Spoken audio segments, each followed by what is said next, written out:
룻기서 1장 15절에서부터 18절까지 있는 말씀입니다.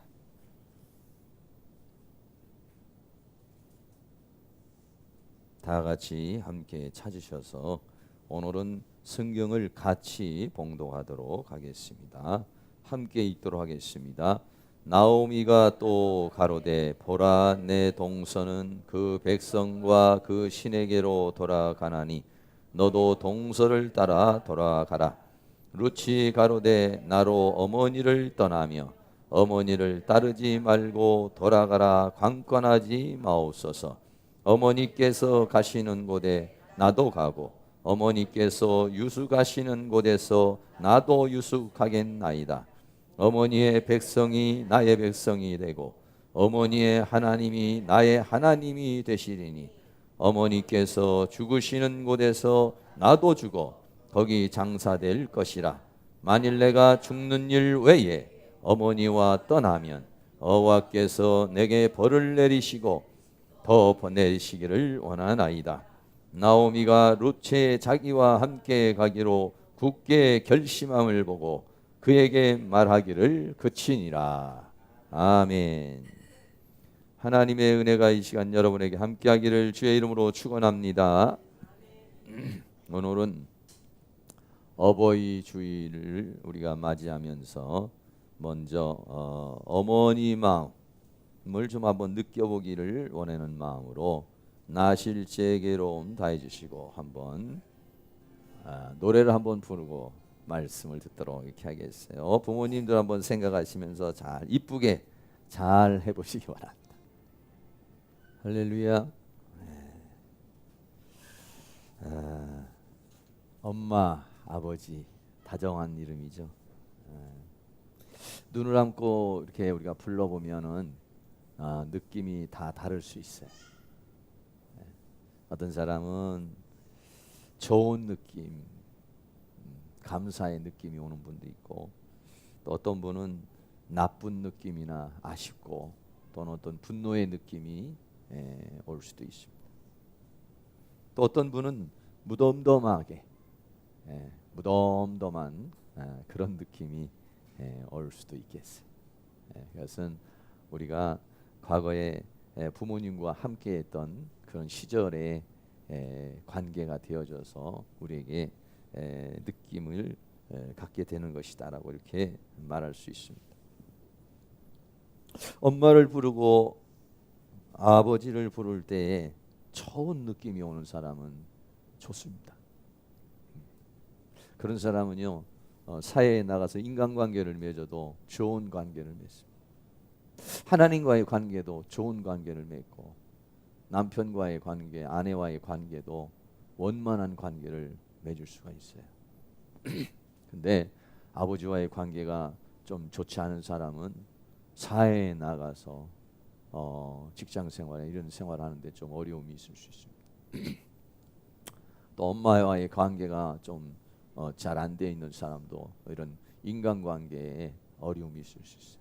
다시 말하면 부모님과의 관계는 곧 인간관계로 이어지게 돼 있습니다.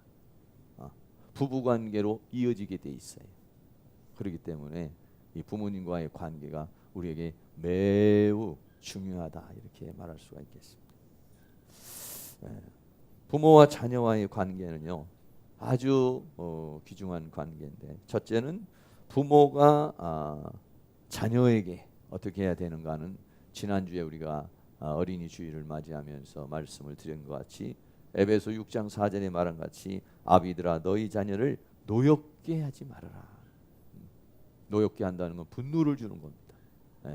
어떤 이유에 됐든지 간에 자녀가 분노를 느끼면, 엄마에 대한 분노를 느끼거나 아빠에 대한 분노를 느끼거나 가족에 대한 분노를 느끼게 되면은 이 아이는 굉장히 그 심성이 삐뚤어지게 되고 성품이 잘못되게 되고 왜곡된 사상과 감정을 갖게 됩니다.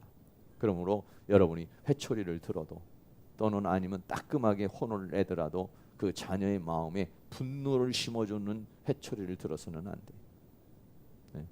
감동을 받고 감격을 하고 아빠의 사랑을 느끼고 엄마의 사랑을 느끼는 회초리를 맞아야지 엄마의 분풀이의 감정의 회초리를 맞으면은 이 아이 마음속에는 분노가 올라와서 그 분노가 나중에는 남편에게도 갈 수 있고 아내에게도 갈 수 있고 직장 동료에게도 갈 수 있고 이래서 그 사람의 심성을 삐뚤게 만들고 인격을 파괴시키는 그러한 일이 벌어지게 되는 것입니다. 그래서 성경은 뭐라고 말했냐면 하나님의 말씀과 교양으로 훈계를 하라고 그랬어요. 자기의 감정과 자기의 이상으로 가르치다가 보면은 그러다가 보면은 자녀에게 분노를 일으키게 될 수 있으니까. 네. 또 자녀는 말이죠. 부모에 대해서 말하기를 에베소서 6장 1절, 2절, 3절 말씀에는 자녀다 너희 부모를 주 안에서 순종하라 그랬습니다. 또 내 아버지와 어머니를 공경하라 이렇게 말했습니다. 우리가 기독교 안에서 십계명이라는 게 십계명 중에서 첫 번째부터 네 번째까지는 하나님의 관계된 것이고 다섯 번째에서부터 열 번째까지는 사람과의 관계에 대해서 말하고 있는데 그 사람과의 관계 속에서 다섯 번째 첫 번째가 뭐냐면 내 부모를 공경하라 하는 거죠. 인간관계에 있어서 가장 중요한 것이 뭐냐면 내 부모와의 관계라는 거죠. 그 내 부모는 어떠냐? 내 부모는 공경하라 라고 그렇게 우리에게 말씀을 하고 있는 것이죠. 공경이라고 하는 이 카바드라고 하는 히브리어 말은 아주 중하다, 무겁다 이런 의미입니다. 그래서 우리 부모님은 소중하고 귀중하게, 중하게 여겨라 라고 이렇게 말씀하고 있는 것입니다. 자녀가 부모를 존중하고 자녀가 부모를 아주 그렇게 소중하게 생각하고 그렇게 순종할 수 있는 가정이란다면 그리고 부모가 자녀를 갖다 교육하는 데서 분노를 주지 않고 이해와 사랑과 관심과 배려를 통해서 만약에 이렇게 되어지는 가정이라면 그 가정이야말로 행복한 가정, 순기능의 가정이고 가정 천국을 이루는 그런 가정이 될 수 있다는 것이. 이 5월을 맞이해서 여러분들의 가정에 자녀들과 나와 부모님과 그리고 나와 자녀와의 관계가 이렇게 아름답게 만들어질 수 있는 은혜가 있기를 주의 이름으로 축원합니다. 할렐루야. 두 번째로는요, 부모를 공경해야 하는 이유가 있습니다. 네. 부모를 공경하는 이유는 여러 가지가 있겠지만 첫째는 뭐냐면 하나님께 우리가 부모로부터 생명을 받았기 때문에 그렇습니다. 내가 이 세상에 존재할 수 있는 이유는 뭐냐면 부모님께서 나에게 생명을 주었고 나를 낳았기 때문에 내가 이 세상에 존재하는 것이기 때문에 그렇기 때문에 부모를 공경하야 하는 이유가 되는 것입니다. 어떤 분들은 그렇게 말하죠. 낳기만 하면 다냐, 잘 길러줘야지. 맞을 수 있습니다. 그러나 낳는 자체도 매우 소중한 것이고 낳아주고 나에게 생명을 준 자체로서도 감사한 일입니다. 그렇기 때문에 네 부모를 왜 공경해야냐? 부모를 통해서 내가 이 세상에 태어났고 부모를 통해서 내가 생명을 얻었기 때문에 그렇기 때문에 부모님은 공경의 대상이라는 것입니다. 그리고 두 번째는요, 부모님은 가장 소중한 관계인 것입니다. 이 세상에 많은 관계가 있습니다. 인간관계에서 수많은 관계가 있습니다. 친구와의 관계도 있고 동료와의 관계도 있고 부부와의 관계도 있고 많은 관계가 있어요. 그러나 그 관계 중에서 가장 소중한 관계, 이 관계가 뭐냐면 부모와 자녀와의 관계라고 우리는 그렇게 말하고 있는 것입니다. 부모의 마음에는 자녀에게 끝없는 사랑을 주고자 하는 그런 마음을 주었습니다. 자녀에게는요, 부모님에 대해서 효를 해야겠다. 우리 가정이 만약에 돈이 없다면 내가 열심히 나중에 커서 돈 벌어서 부모님을 좀 효를 해야 되겠다 이런 마음이 생겨요. 또는 부모님이 만약에 병에 있으면 내가 나중에 커서 의사가 되거나 또는 약사가 돼서 우리 부모님을 건강하게 좀 해드려야 되겠다. 자녀들 마음속에는 자기도 모르는 사이에 그 부모에 대한 그런 마음을 갖게 돼 있습니다. 누가 시켜서 그러는 것이 아닙니다. 누가 가르쳐서 그런 것이 아니라 본능적으로 부모는 자녀를 향해서 자녀는 부모를 향해서 애틋한 그런 마음을 갖게 만들어져 있는 것이고 그래서 가장 소중한 관계라고 하는 것입니다. 그리고 세 번째는 뭐냐면 천륜적 관계, 다시 말하면 끊을 수 없는 관계라는 것. 멀리 떨어져 있어도 1년을 안 만나고 2년을 안 만나고 10년을 안 아니 얼굴도 모른다 할지라도 그 관계가 말이죠 끊어지지를 않는 것이 부모와 자녀와의 관계인 것입니다. 왜냐하면 부모가 가지고 있는 어떠한 것들이 자녀들에게도 흘러내려갑니다.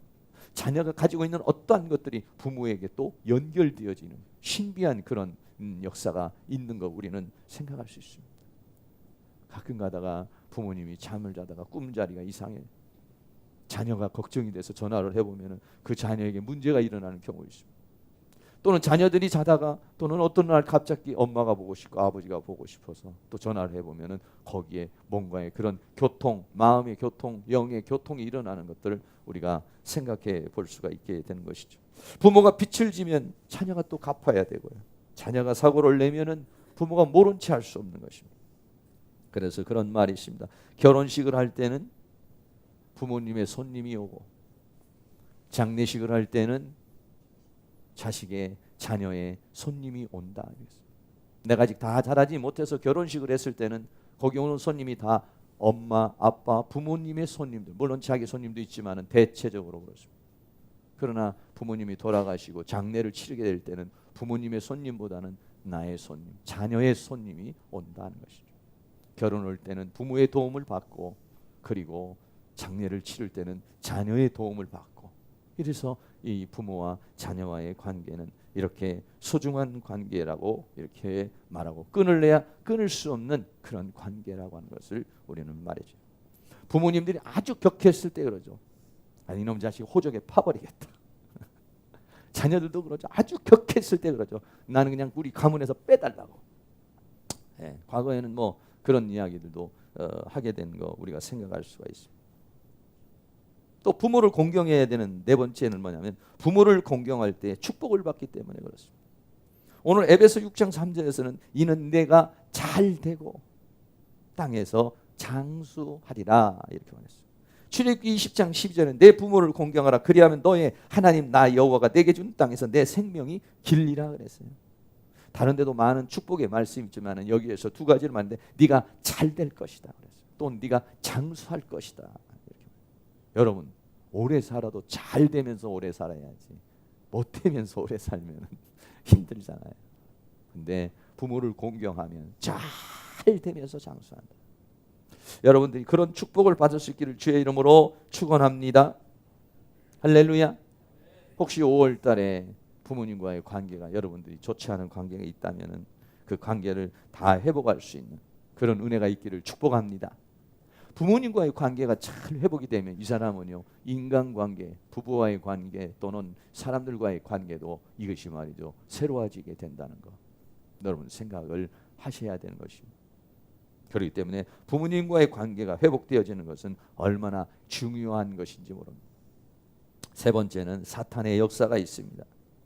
원수 마귀는 말이죠 부모와 자녀와의 관계를 깨뜨려서 가정을 깨뜨리는 것이 사단의 전략인 것을 우리는 생각할 수 있어요.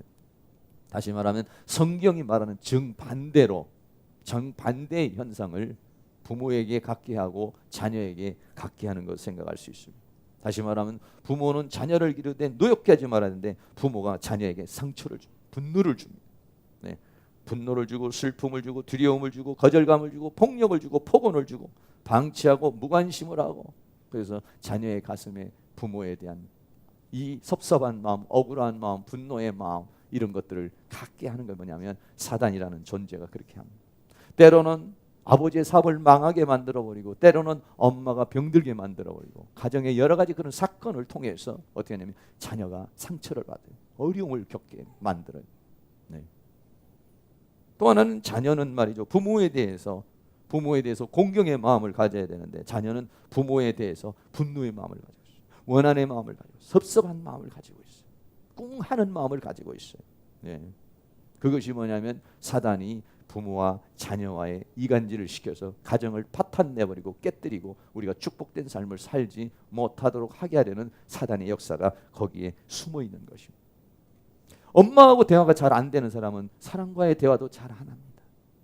아버지와의 관계가 잘 안 되는 사람은 직장에서도 뭐 수틀리면 막 덤벼들고 그렇습니다. 관계가 깨져버리고 관계가 깨지면 그 사람이 원활한 인생을 살아가기가 어렵다는 것입니다. 다시 말하면 우리는 이런 부모에 대한 원망의 마음, 억울한 마음, 섭섭한 마음 물론 살아가는 과정에 그런 일들이 우리에게 있을 수 있습니다.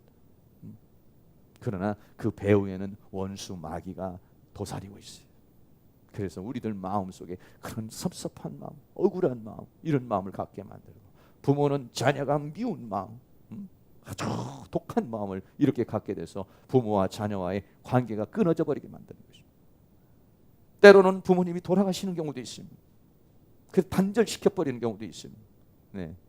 이러한 모든 것들이 이제 5월 이 가정의 달을 맞이해서 여러분들 마음속에 있는 그 잘못된 감정이나 왜곡된 이 생각, 성경이 말하고 있는 부모님에 대한 것, 성경이 말하고 있는 자녀에 대한 것이 아니란다면 그건 전부 다 사단이 나에게 준 감정이고, 사단이 나에게 준 생각, 잘못된 왜곡된 생각이고, 그것은 결국은 우리 가정을 깨뜨리고 부모와 나를 이간질시켜서 내가 하나님으로부터 오는 모든 축복을 받지 못하게 하려는 것이다 라고 생각하시고, 여러분이 그 감정을 다 내보낼 수 있기를 주의 이름으로 축원합니다.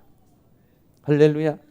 여러분의 모든 생각 속에 모든 상처가 있고 아픔이 있을 수 있겠지만은 그거를 여러분들이 풀어내버리고 그거를 해소해버렸을 때 우리의 모든 삶에 더 행복한, 복된 그런 삶의 역사가 일어날 수 있다는 것입니다.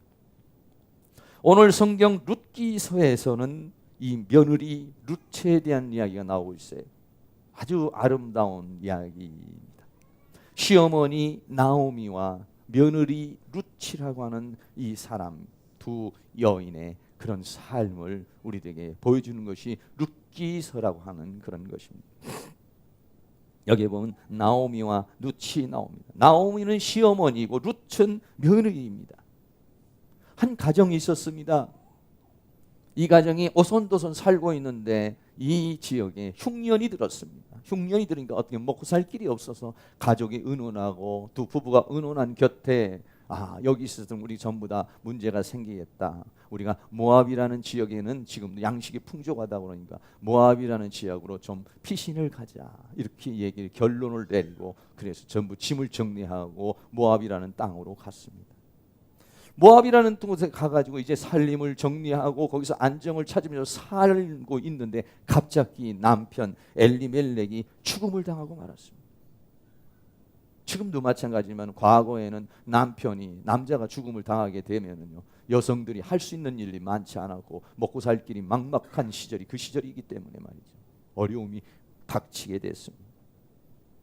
그런 가운데서도 어떻게 이 나오미가 열심히 일을 해서 두 아들을 장가를 보내게 됐습니다. 장가를 보내서 오손도손 잘 살다가 한 10여 년쯤 가가지고 두 아들이 죽음을 당하고 또 말아버렸습니다. 네. 모압이라는 땅에 가서 한 10여 년 만에 남편이 죽고 두 아들이 죽게 되니까 이 나오미라는 사람의 충격이 어떻겠습니까? 풍년을 피해서 이제 잘 살아보려고 고국을 떠나서 온 곳인데 여기 와서 오히려 남편도 죽고 자녀도 죽고 여자들 3명만 남아있는 것입니다. 너무 처량하고 너무 쓸쓸하고 외로운 그런 상황이 되었겠죠. 그 나오미는 이때서야 과거에도 하나님을 생각했지만 이 나오미는 여기에서 간절한 마음으로 하나님을 찾기 시작합니다. 하나님, 왜 이런 일이 일어났습니까? 왜 나에게 이런 고통이 온 것입니까? 하나님 앞에 간절한 마음으로 기도를 하기 시작한 것이죠.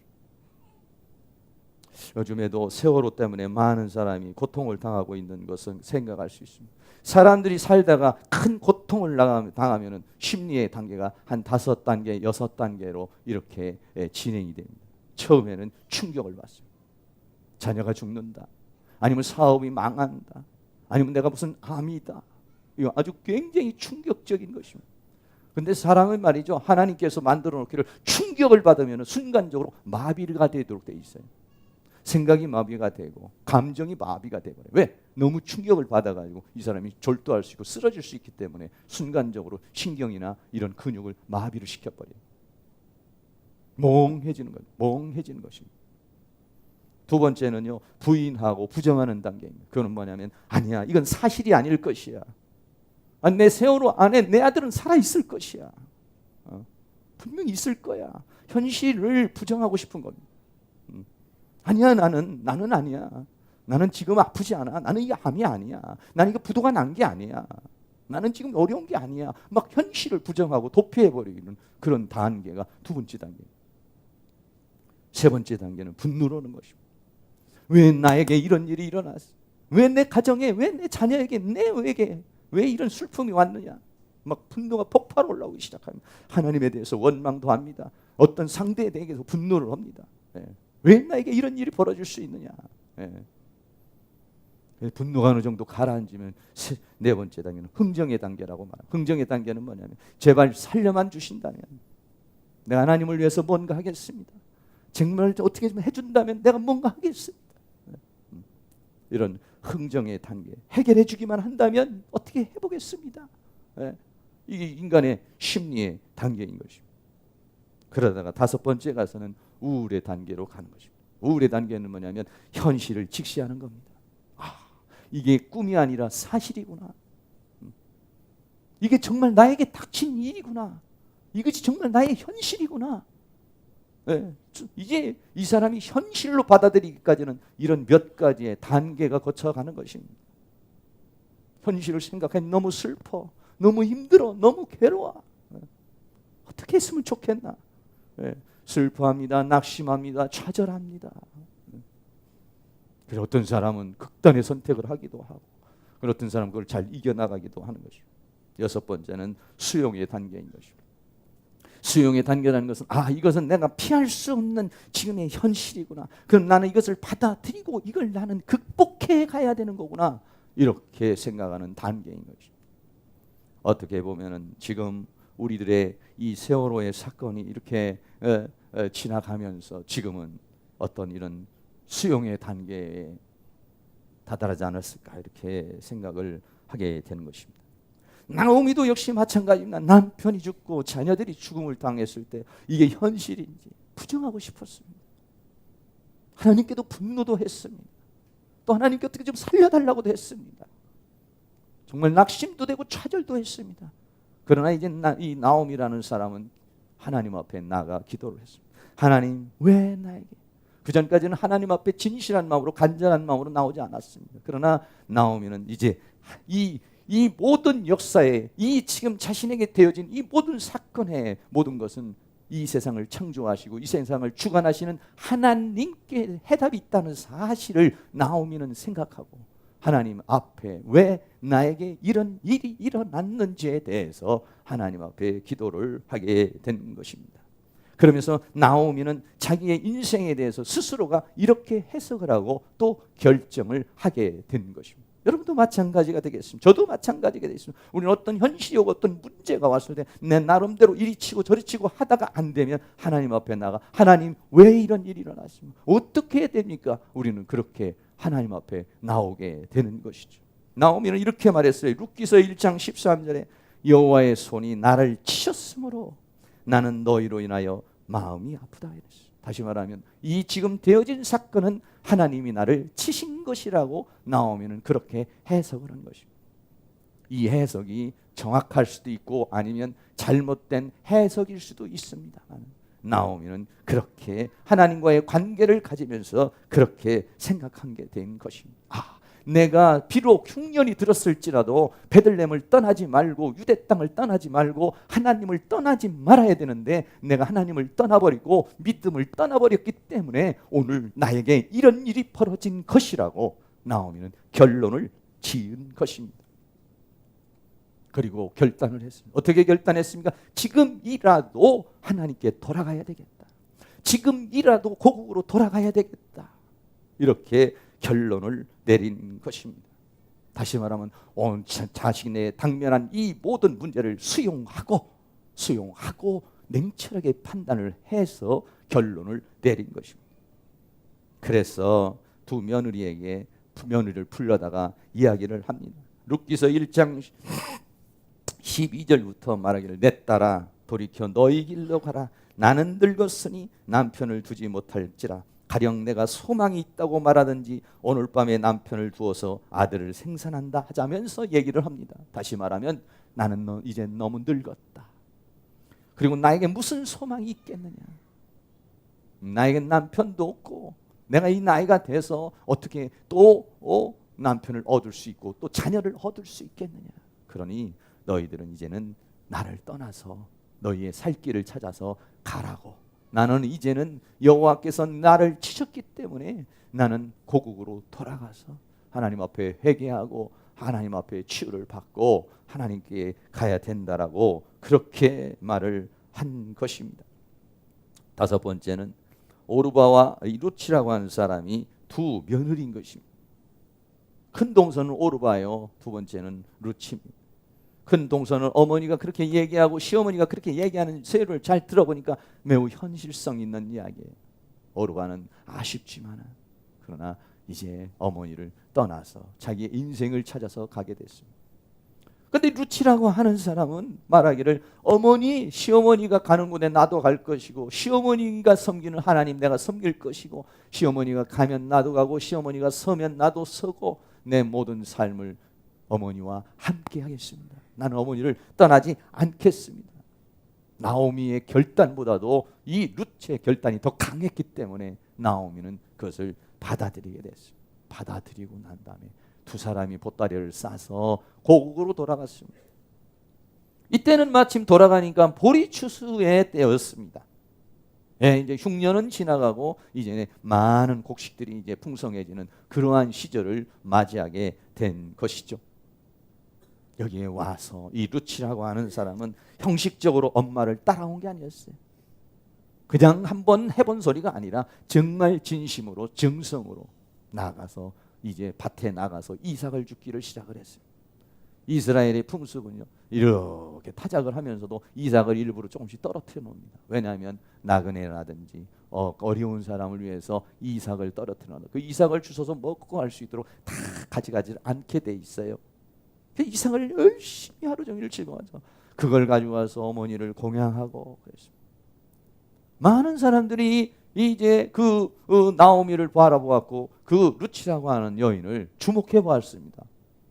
특별히 그 루치라는 여인은 자기 나라 사람도 아니고 모압이라는 나라의 사람인데 와가지고 시어머니, 아무것도 없는 시어머니를 그 며느리가 따라와서 어째 따라왔을까 하고 눈여겨봤습니다. 그런데 이 며느리가 너무나도 정성스럽게 시어머니를 공양하고 아주 땀을 뻘뻘 흘리면서 그렇게 하니까 많은 사람이 입에서 칭찬이 이제 퍼지기 시작했어요. 야, 저 여자가 참 괜찮은 여자다. 참 좋은 여자다. 세상에 저런 사람이 어디 있냐. 자기 어머니, 시어머니 뭐 볼 게 있다고 저렇게 와가지고 정성을 다 하냐. 이렇게 하면서 모두가 그 여인을 주목했던 것을 생각할 수가 있습니다. 그런데 말이죠, 참 하나님의 역사는 희한한 것이죠. 이 지역에 이 나오미라고 하는 사람과 가장 가까운 친족 중에 아주 부자가 있었는데 그 사람이 누구냐면 보아스라고 하는 그런 사람이었습니다. 인격도 좋고 돈도 많고 신앙도 좋은 그런 사람이었습니다. 그런데 룻이 가서 이삭을 주는데 그 사람의 집에 가서 이삭을 주게 되었습니다. 이삭을 막 주면서 땀을 펄펄 흘리고 이러니까 보아스가 일하는 종들에게 말하기를 아니 저 여자는 누군데 저 소녀는 누군데 와서 저렇게 이삭을 줍느냐. 네, 사실은요 나오미의 며느리입니다. 그래. 그 말을 듣는 순간 이 보아스의 마음에 룻이라고 하는 여인에 대한 아주 감동을 받아버렸어요. 저렇게 마음이 비단결 같고 저렇게 착한 사람이 어디 있느냐. 응? 우리나라 사람도 아니고 이방 여인이지만은 너무 멋있다. 그게 말이죠. 감동을 준 것을 떠나서 이 보아스의 마음에 그 여인을 사모하게 된 사랑하는 마음이 그 마음속에 싹 트게 된 것입니다.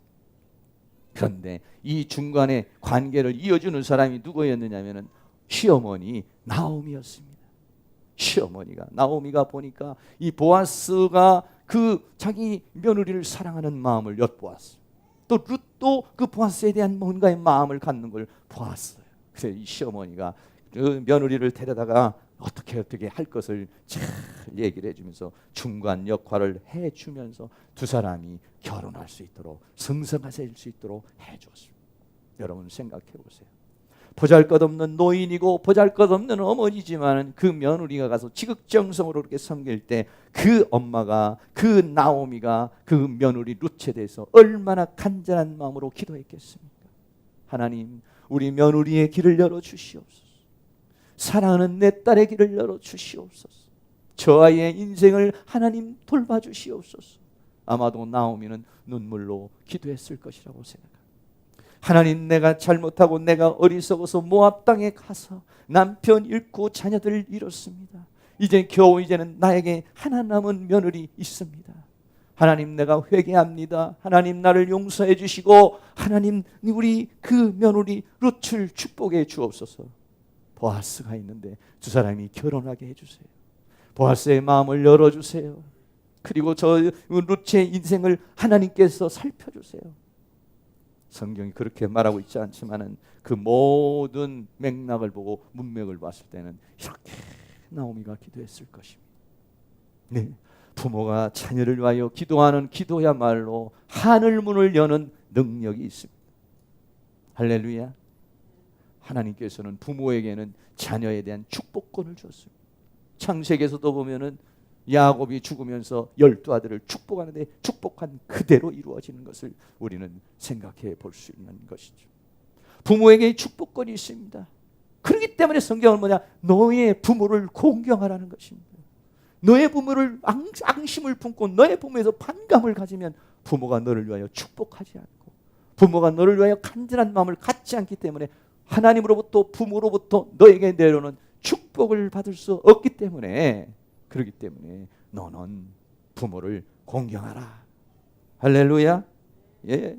성경은요, 처음에 보면은요, 무슨 말인지 잘 모르지만 깊이 바라보면은 거기에는 인생의 원리가 있고 우주의 원리가 있는 것입니다. 하나님의 말씀에 여러분들이 터득되어지고 열려지고 그 말씀대로 우리가 살아가게 되면 그 길은 우리에게는 행복으로 축복으로 인도하여 주실 줄로 믿습니다. 룻이라고 하는 사람이 그 하나님의 말씀에 의해서 그렇게 하지는 않았지만, 그렇지만은 이 룻이라고 하는 사람의 엄마와의 관계성, 이 관계성에 대해서 엄마가 문제가 생기고 엄마가 나에게 잘못해주고 엄마가 그렇게 고통했으면 버려버리고 떠나버리는 관계로 부모님과의 관계를 설정하지 않았습니다. 비록 부모가 아무것도 없지만, 비록 부모에게 소망이 없고 비록 부모에게 아무것도 없지만, 그러나 나는 이 부모와 떠나서는 안 된다는 그런 생각을 가졌던 것입니다. 얼마나 멋있는 관계인 것이. 이런 사람들은 사회에 나가서도 직장에 나가서도 어느 곳에 나가서도 인간관계를 맺을 때 달면 삼키고 쓰면 뱉어버리는 그런 인간관계를 맺지 않습니다. 부모와의 이런 좋은 관계를 맺을 줄 아는 사람은 사회에서도 교회에서도 모든 부부와의 관계에 있어서도 참 좋은 관계를 맺을 수 있는 그런 사람이 되어지는 것이기 때문에 그런 것입니다. 그러나 부모와의 관계가 앙심을 품다니 부모와의 관계가 깨져버리면 그것은 엄청난 상처가 됩니다. 요즘에 많은 시대의 살인자들, 유영철 같은 사람, 여성들을 살인하고 토막을 내서 죽이고 성폭행을 하고 있는 이런 모든 사람들은 엄마에 대한 상처가 있어서 그런 것입니다. 많은 여성들은 생각해 그런 놈이야, 세상에 그런 놈이야, 그런 놈이 아주 사형을 시키고 죽여버려라 이렇게 말하지만 사실은 엄마들, 여성들은 회개해야 되는 것이었습니다. 왜? 그들의 마음에는 여인에 대한 혐오증을 가지고 있는 것이기 때문에, 엄마에 대한 분노가 있기 때문에 그런 것입니다. 여성을 보면 혐오증이라고, 엄마가 왜 엄마가 나를 버려버렸어, 엄마가 나를 거절해버렸어, 엄마가 나에게 상처를 주었어. 그렇기 때문에 그 사람들은 그런 아픔이 있는 것입니다. 물론 그런 사람들의 반응이 좋은 반응은 아니고 잘못된 반응입니다. 이 룻이라고 하는 사람은 비록 엄마로부터 받은 거 없지만은 엄마에 대해 부정하고 엄마를 원망하고 이 가정을 원망하고 이 가문을 원망하지 아니하고 끝까지 그 좋은 관계를 맺을 때 이 룻이라는 사람은 하나님의 축복을 받게 된 줄로 믿습니다. 이 모압이라는 나라는 하나님으로부터 저주받은 나라였습니다. 하나님의 총에 들어올 수 없는 나라라고 말했어요. 그런데도 이 룻이라고 하는 이 사람의 심성, 부모를 공경하는 그 마음이 그런 하나님이 저주를 내린 그 담을 뛰어넘어 버리고 초월해 버리는 역사가 일어나게 되었습니다. 남편은 죽고 아무것도 내세울 것 없는 사람이었지만은 하나님께서는 보아스라는 사람을 준비해 놨습니다. 이 고통, 이 절망 뒤에 그런 희망이 있을 줄, 이런 고통과 아픔 속에서 그러한 새로운 세계가 있을 줄 롯도 몰랐고 나오미도 몰랐습니다. 여러분 그렇습니다. 우리가 인생을 살아가다 보면은 나름대로 지금 현재는 아픔이 있고 고통이 있을 수 있겠습니다. 그러나 우리 이 고통만이 끝이 아니라 이렇게 하나님의 또 다시 준비되어진 그런 세계가 우리에게 주어지게 될 줄로 믿습니다. 하나님 안에서 해답을 찾고, 하나님 왜 이 고통이 왔나요? 하나님 왜 문제가 왔나요? 하나님으로부터 해결을 받고 결단하고 나가면 하나님은 우리를 치유하시는 분이에요. 우리를 회복시켜 주시는 분이에요. 또 다른 희망의 세계를 만들어 주시는 분이신 줄로 믿습니다. 결론적으로 말씀을 드립니다. 결론적으로 말씀을 드리면 오늘 이 어버이 주일을 맞이해서 우리들 마음속에 있는 어버이에 대한 분노, 어버이에 대한 아쉬움, 어버이에 대한 섭섭함, 이거를 버리는 것이 나를 축복의 길로 가게 하는 것입니다. 할렐루야. 원수마귀는 엄마에 대한 앙심을 품게 하고 엄마에 대한 슬픔을 심게 되고 엄마에 대한 억울함을 심게 만들어요. 그래서 엄마하고 관계를 끊어버리고 부모의 관계를 끊어버리면 하나님께서 부모를 통해서 자녀에게 주는 축복을 상실해버리고 마는 것입니다. 우리 엄마, 우리 아버지가 나를 위해 눈물로 기도해 줄 수 있는 관계를 여러분이 가질 수 있기를 주의 이름으로 축원합니다. 그러려면 내가 엄마를 용서하고 내가 아버지를 용서하고 우리 엄마를 축복합니다. 우리 아버지를 축복합니다. 여러분들이 축복하고 여러분이 그랬을 때 그 마음이 이렇게 밑에서 올라가서 흐르고 위에서 흘러내려올 때 우리는 하나님으로부터 주어지는 모든 축복을 받게 될 줄로 믿습니다. 룻과 같이 여러분들 마음속에 이런 아름다운 마음이 있어서 여러분들이 하나님의 은혜 속에서 이 5월 가정의 달을 맞아 행복을 누리시고 가정의 축복을 누리는 그 다시 한번 부모님과의 여러분의 관계, 나와 우리와의 자녀가 아름다운 그런 관계로 맺어주시기를 주의 이름으로 축원합니다.